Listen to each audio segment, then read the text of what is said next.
This is the Power Break Podcast, number 154, titled Content But Not Complacent. Hi, everyone. I'm Bob Brubaker, along with JT, as we hope you'll stay tuned as we seek to give you a little power in this break to help you succeed in the race of life. This is the Power Break Podcast with a focus on the spiritual, the mental, and the physical aspects, all to help you succeed in the race of life. For show notes from today's podcast, go to bobbrubaker.com and follow the link for the Power Break Podcast. What's up with you, buddy? Well, I've been trying to contact the webmaster. As a matter of fact, I've even talked to another person because I want to create a page for JT on the website, bobbrubaker.com, because you need to have that ability to write your feelings every week. That's exactly right. You know, it's really all about me. But no, I'm excited about it. I got a whole bunch of ideas for it. So whenever you get a hold of the master, just let me know. Yeah, it's probably not as complicated as it sounds, but I'm not the web guy. I do put up things that I have the ability to do, putting up my weekly blog and putting up things that I can change, but creating a new page and all. It sounds like I'm really stupid, but it's not my forte, and quite frankly, I don't have the time to mess with it. But it's because I'm so busy. You are actually busy, so don't sell yourself short. But no, I wouldn't have any idea where to start. Maybe somebody can send something to JT at bobbrubaker.com and let us know how easy it is. Well, that's why I talked to there's a gal at our church that just graduated with a degree in web design. So I thought, that's the right person for sure. So she's checking it out even as we speak. Well, let's start out with a big thank you, because that's one of the things we want to write about and let you know about all the time, that we thank you for listening to the Power Break Podcast. We thank you for telling others about the Power Break Podcast. And we thank you also for wherever you download the podcast that you leave a rating and a review. It helps to spread the word about the Power Break Podcast. Yeah, it's so encouraging, and it's so important for us to be able to get the message out. And if the podcast has helped you, then certainly we appreciate that, and that's why we continue to do it. And the rating will just help other people find it, and hopefully it can encourage them as well. So yeah, we really appreciate our listeners. You guys are absolutely awesome. Yeah, we're not trying to create a kingdom here. A kingdom. What's that guy named Joe Rogan? Sure. I think he has the top podcast in the world. I think he has millions of listeners or whatever. So we're not trying to be that. Talk about an influencer. Yeah, it's crazy how much. Yeah. We're not trying to be that. We just want to help people get to the finish line, as we talk about things on the podcast. Well, today we're talking about being content without being complacent. What does that bring to your mind, JT? It's so many times, I think, especially as Christians, we've had the tendency to sit back and, being silent, obviously, is a command that God gives us, to be silent before Him. But that doesn't mean just to sit around and do nothing. Being silent is to really be open to what's going on around you so you can physically react to that in some way, shape, or form. But man, so many times, you remember that story about the person that was in a flood and they were on their roof? Oh, yeah. And the rescuer shows up and says, hey, hop in the boat so we can rescue you. Says, no, I'm waiting for God. God's going to rescue me. Okay. And then another one came by and said, hey, listen, why don't you jump in the boat? And said, no, I'm waiting for God. And then the person passes away and ends up in heaven and says to God, I thought you were going to rescue me. He says, who do you think sent the two boats? Right? That's what kind of pops into my mind is, a lot of times, we get complacent because we get into the waiting for God and not actually doing our responsibility, which I think we're going to talk about a lot today. Yeah, because contentment is not complacency for sure. The Bible is very clear about the importance of contentment, something the Apostle Paul said he learned. And on the other hand, complacency is nothing but squandering of what God has provided, such as an attitude that is given with a great deal of attention in the Bible as something that does not please God with complacency. Listen to this in Proverbs chapter 6. He says, "Go to the ant, O sluggard," being those who being complacent, "and consider her ways, and be wise. Without having any chief officer or ruler, she prepares her bread in summer and gathers food in the harvest. How long will you lie there, O sluggard?" The one who's complacent. When will you arise from your sleep? A little slumber, a little folding of the hands to rest, and poverty will come upon you like a robber and like an armed man. So, wow! Don't be complacent. Sluggard. Yeah, man. Think about how many times the term sluggard. I'm not. That's not a word I use a lot, but I can guarantee it's not something you want to be described as. That's right. That's right. Oh, sluggard. Yeah. So let's continue to talk more about that as we turn to your blog. Folks, if you haven't been to BobRubaker.com, I say it every week. I'll continue to say it over and over again. Get over there. Check out the resources. At the very least, sign up for Bob's blog. It'll show up every Monday and get you started with the week in the right way. But let's talk about your article there on the blog. It's, of course, entitled the same, Content But Not Complacent. Let's talk more about that, buddy. Well, I said in the article, I told a story about the privilege that we had when getting to know a young man who came here to the area, who was drafted right out of high school to be part of the Philadelphia Phillies. His parents made sure he was established in a local church, so they brought him to church here, and we were glad to have him, get to know him. It's been great for the church. Jake, yeah. Awesome. Yeah, Jake, yep. Yeah, it was wonderful. Hey, and we always say hello to his mom, who listens to the podcast, too. So I think Jake does, too. Hey, Jake. Needless to say, his going from high school to professional ranks was quite an adjustment, but he really, really worked hard at it. And one of the struggles that he was facing, which is magnified snapshot of what really all of us face in life, is the struggle of being content with his grasp of where he is in life and avoiding the complacency of not presenting a quality effort into seeking to advance. Now, many times we go from one ditch to the other on this subject of contentment versus complacency. On one hand, we express discontentment with our job, our lifestyle, or maybe a myriad of other things. Yet on the other hand, we know that in order to improve or change the situation, we are content with doing nothing. Well, that's complacency. Look at what the Bible says. On one hand, Paul says his gratitude to the church at Philippi for sharing in his needs, but he wanted them to know that he had learned contentment in whatever state he found himself. It's an important point because contentment is something that is learned. Here's what it says. "I rejoice in the Lord greatly that now at length you have revived your concern for me. You were indeed concerned for me, but you had no opportunity." Not that I'm speaking in need here. He says, "I have learned in whatever situation I am therewith to be content. For I know how to be brought low. I know how to abound in any and every circumstance. I have learned the secret of facing plenty and hunger, abundance and need." He says, "I can do all things through Christ who strengthens me." By the way, did you notice the context of that verse that is often quoted? Yes, I can do all things through Christ who strengthens me. How many times have you seen at a running race or something else that athletes go around saying that? It's never wrong. That's a good principle, but actually the text of the Scripture is learning to be content. I can do all things through Christ who strengthens me. That's being right. Content That's with right. the good, the bad, and the ugly. Yeah. Well, as contentment is a learning process of realizing we're not in control of everything in life, so we must understand that God is in control, and we must rely upon Him to strengthen us to be content.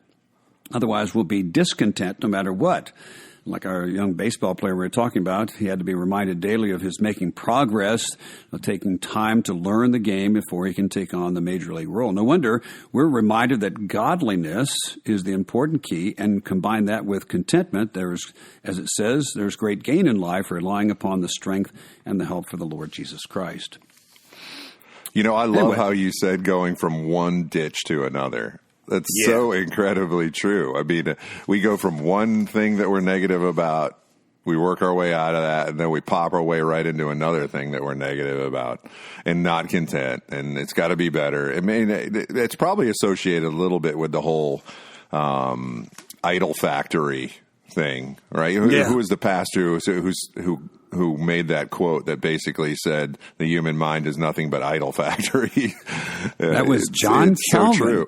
There you go. Calvin. JT has been reading the old Puritan. Well, no, before the Puritans. That was John Calvin. And I was going to say that's job, before JT. the Puritans. Yeah. Hey, thanks, buddy. Yeah, blind squirrel finds a nut. It's all good. Well, anyway, we were talking about contentment in this. The article is called Content, But Not Complacent, because we have to watch out going in the ditch of one or the other, thinking we have to control things or thinking we're just not doing anything. God says, be content, but make sure we take care of those things we should in life and keep pressing forward. You'll find the article at bobbrubaker.com. It's the Power Break blog, and it again is found at bobbrubaker.com. So what else is happening, Bob? Any news this week? I thought I would talk a lot about the power of gratitude, because gratitude does make a difference when we're seeking to be content. Gratitude with where we are and what God has provided. And then it's interesting how when we're content, that's when God does move us forward. But why should he move us forward if we're not content? And one of the parts of contentment is being grateful for where we are. The book that I wrote gives you an outline of why we should be grateful for all things. And not only that, as we talk about all the time, that just being grateful helps you physically, emotionally, mentally, spiritually, all kinds of ways. And so we encourage you to be grateful. And the book is just an encouragement in that. It's called The Power of Gratitude. You'll find that at bobbrubaker.com. And while you're there, check out the sermon links to the sermons that I'm preaching over the summer. It's back to the summer series in Psalms, looking at Psalm 64 through 74 this year, and we'll pick it up where we left off for next year. But anyway, check out the sermon links and on the website, bobbrubaker.com. You know, the thing that popped in my mind as you were talking was, remember when we had decided that we wanted to move to North Carolina, and we started to look up here, we started to vacation up here, and we really started to get familiar with the area because we wanted to figure out where we wanted to live. Mm-hmm. And then Amy put in for the transfer, and she didn't get it. Okay. So what happened was, we were looking in North Carolina, most likely because we weren't content, right? We wanted to change. We wanted things to be different. And then God said, I'm going to put the brakes on here. I want you to be comfortable and content where you are, no matter what the circumstance. So we just got to the point to where we believed we're going to stay in Florida. That's going to be that. And we were perfectly fine with it. And then all of a sudden it was, hey, the position is yours up here in Asheville, and you guys need to be here. So it was such a great example of God's time, because after that, everything took off like a rocket. Yeah. But we had to learn to be content in the space that we were at. And I remember you saying, listen, the right time to move isn't when you're not content. The right time to move is when you're content, and that's when God will put you where he wants you to be. And that's what popped in my mind as you were talking about that. Oh, exactly. God is not going to answer our prayers. Well, he answers in his time and his way, but he's made it known that he expects us to be content in every situation, right? And yeah, that's right. And so if we're content, then we're in the position to be to change or to move forward to what we thought we needed all along. But God has to show us that he's what we need. Yeah, that's right. That's right. If we have him in any situation, we can be content with whatever he provides. So good. Well, this is the Power Break Podcast, and I'm JT along with Bob Brubaker. And this is the time on the podcast for questions and answers. Feel free to submit your questions by email to jt@bobbrubaker.com, and we'll get to answering those on an upcoming Power Break Podcast. Question number 1 from the spiritual side, my friend, as we continue to talk about contentment. How do we learn to be content? The Apostle Paul made it known that he rejoiced at length with the church at Philippi because they were they had been very good to him from the get-go. Matter of fact, when he left Philippi, they even supported him even when he went to Thessalonica. But he said he was glad to receive the gift from them, that evidently they continued to support him all through his ministerial life. But one of the things he pointed out, he learned to be content in every situation, knowing that he learned how to be brought low and how to abound in every circumstance. So he learned that. So how do we learn to be content? It's God doing a variety of things in our lives. Sometimes we're on the mountaintop and sometimes we're down in the valley. But what No remains truer words, yeah. remains consistent in both of those situations? God. There, God is the consistent Ooh, part. I got the answer. God. You got that right. Yeah, that's why David calls him the rock in Psalm 62 through 64. It talks about God being the rock. Well, the Apostle Paul wrote to Timothy and said, godliness with contentment is great gain. For he says, keep in mind, we brought nothing into the world and we cannot take anything out of the world. So if we have food and clothing, with these things, we should be content. Okay, so right. if we think we want more, just realize that people that are rich fall into great temptations, into a snare, and really bring on senseless and harmful desires that plunge people into ruin and destruction. The love of money is the root of all kinds of evil. Man, that's misquoted a lot of times. There's, money is the root of all. It is. No, yep. The love of money is the root of all kinds of evil. Anyway, learning to be content is God allowing us times of affliction, times of prosperity, and all things. And we learn to be content because He is the consistency in our lives, and we hold on to Him. So if we're in the mountaintop or down in the valley, we rejoice because God is our rock. Yeah, it's a growing process. It's a kind of a refining process, for lack of a better way to put it.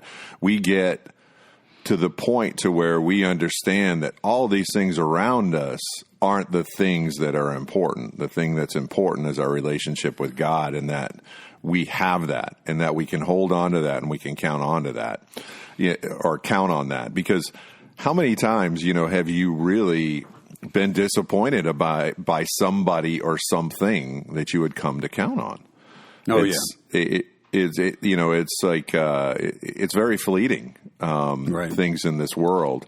And I think that's the process that allows us to be content and not, get flustered by this world, to remain driven, but be content at the same time. Yeah, it's super important. So question number 2 from the mental aspect. I get the spiritual side, and I think for most of us probably do. But from a mental standpoint, how do we keep from going, from one ditch to another, and becoming complacent when we're trying to be content? How do we keep from doing that? I think it's very good to go to the scriptures and just keep in mind that the ditch of complacency is, we would call that the life of a sluggard, is using biblical terms. Not a good term. No. Not a good term, a sluggard. Okay, I passed by the field of the sluggard, by the vineyard of a man lacking sense. Behold, it was overgrown with thorns, and the ground was covered with nettles, and the stone wall was broken down. Didn't do anything. I think since you moved into that house, you've been working on the yard and everything else, haven't you?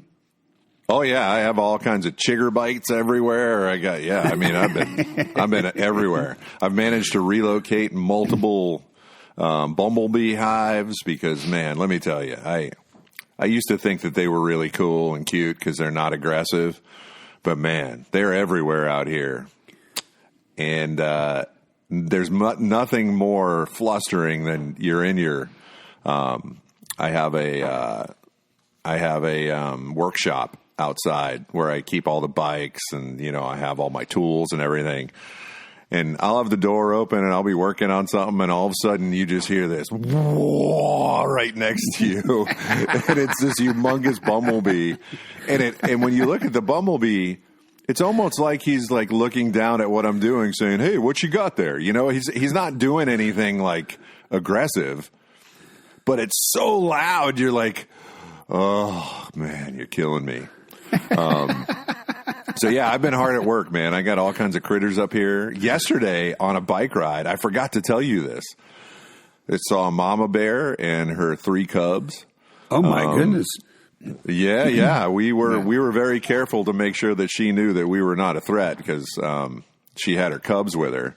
But it was really cool. They were all up on a tree. Like they had all gone up a tree, so they were hanging on this tree, and she was just hanging out at the base of the tree staring at us like, "Are you coming this way or are you going to keep going?" And obviously we kept going on the bike path, but it was really neat. Yeah, that's a cool story. Yeah, she was probably content until we got there.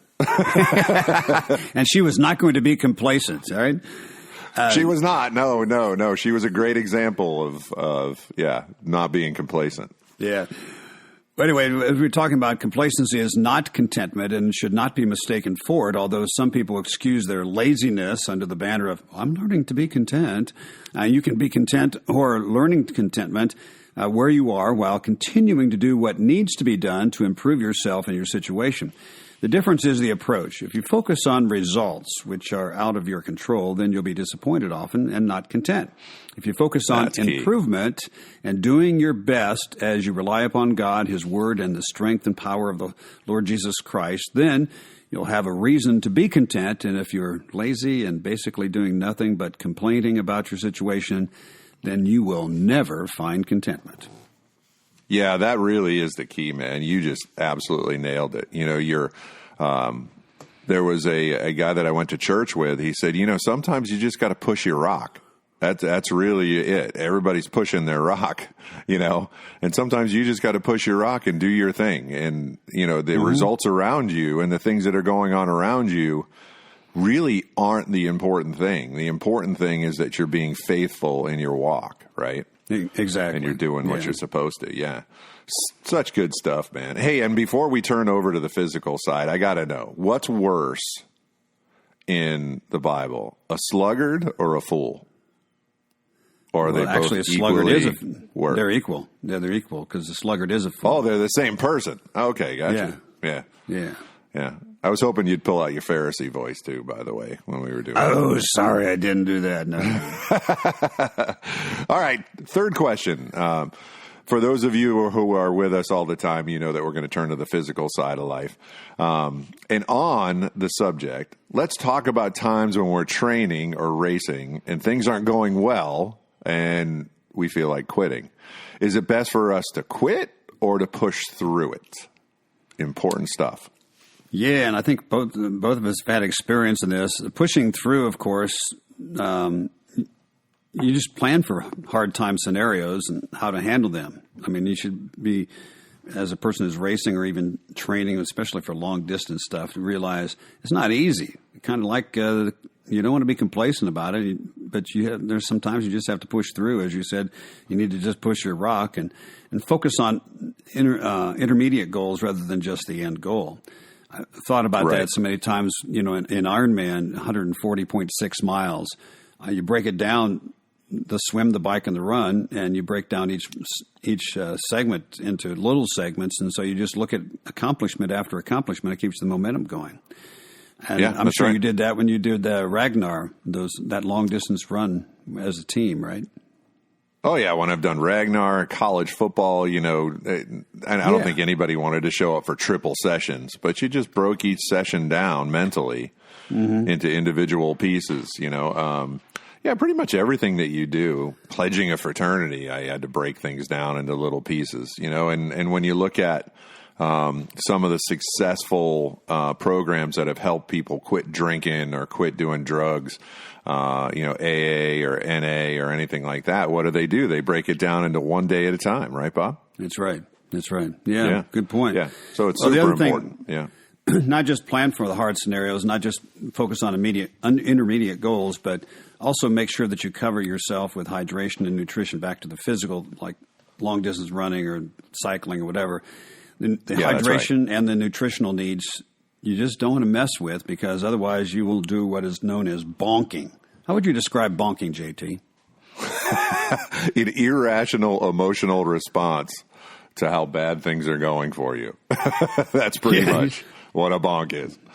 Yeah, it's like you didn't plan on stopping, but all of a sudden you stop. Yep, that's it, man. And you're not rational about it. You know, it affects you emotionally. I've seen my kids do it multiple times where it's like, man, we actually carry around those, they're bonk blocks. I think that's actually what they're actually called. So you don't bonk.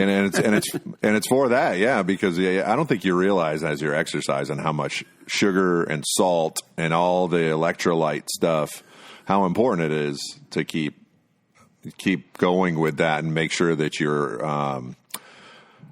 in the right levels with all of that stuff. Because if you don't, man, downhill That's quickly too.